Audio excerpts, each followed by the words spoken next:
Our society is coming out of a half-century-long intoxicated stupor in which the reigning narrative was essentially the blank slate. And that entails ideas like the perfectibility of mankind, genetic egalitarianism, hyper-individualism, and the idea that you can never possibly make any kind of a meaningful assumption about a person or a group. And what we're seeing now is that new developments like the Human Genome Project, genetics research, twin studies, transracial adoption studies, what all this is doing is blasting holes in the doctrine of the blank slate. And we're seeing absolute hysteria from the left over the loss of this idea. And the reason for that is that the blank slate is not just a political ideology. This is not just a political opinion, like an opinion on the tax rate. For many people, this leftist ideology of the blank slate has supplanted religion and become their source of morality and moral worth and righteousness. And we're witnessing right now the start of the collapse of that religion. And this is leading to mass hysteria.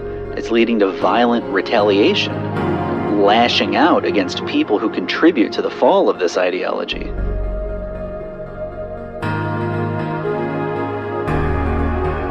And one of the major shocks the left is going through is that time and time again, they're seeing that the science is falling in favor of this dissident right, and not with the leftists and the blank slatists.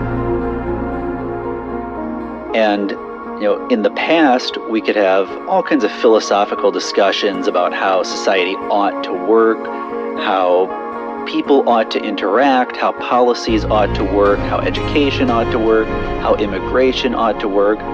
We could talk about all of that on a philosophical level. But what all of this science is doing is it's pulling back the curtain on the human species, and it's revealing to us what's really under the hood, so that now we can have scientifically informed discussions on these topics like race and sex differences and immigration. And now sometimes people try to cushion this information about things like race and IQ, for example. And people will say, well, okay, it might be true, but this is just a neutral body of knowledge. It doesn't necessarily dictate one political policy over another.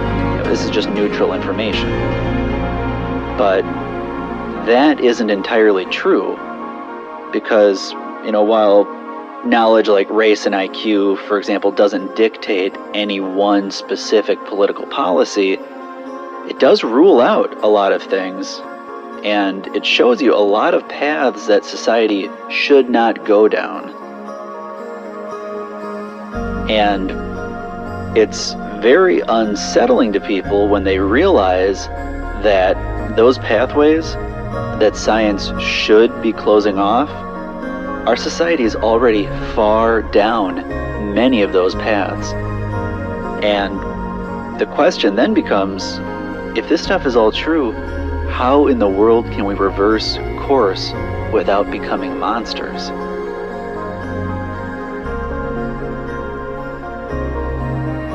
This is what has led to the mass suppression of this information. And that's why we're seeing censorship of these topics all across the West.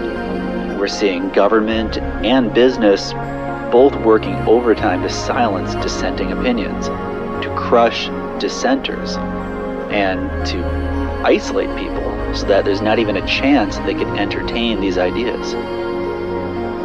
But the thing is that because these dissident ideas are based in fact, they're based in genetics and in statistical data and in news headlines, they can't be suppressed forever.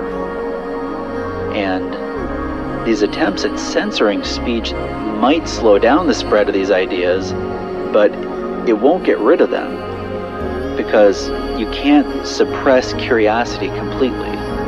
You can't suppress scientific inquiry completely. You can't suppress conversation. completely.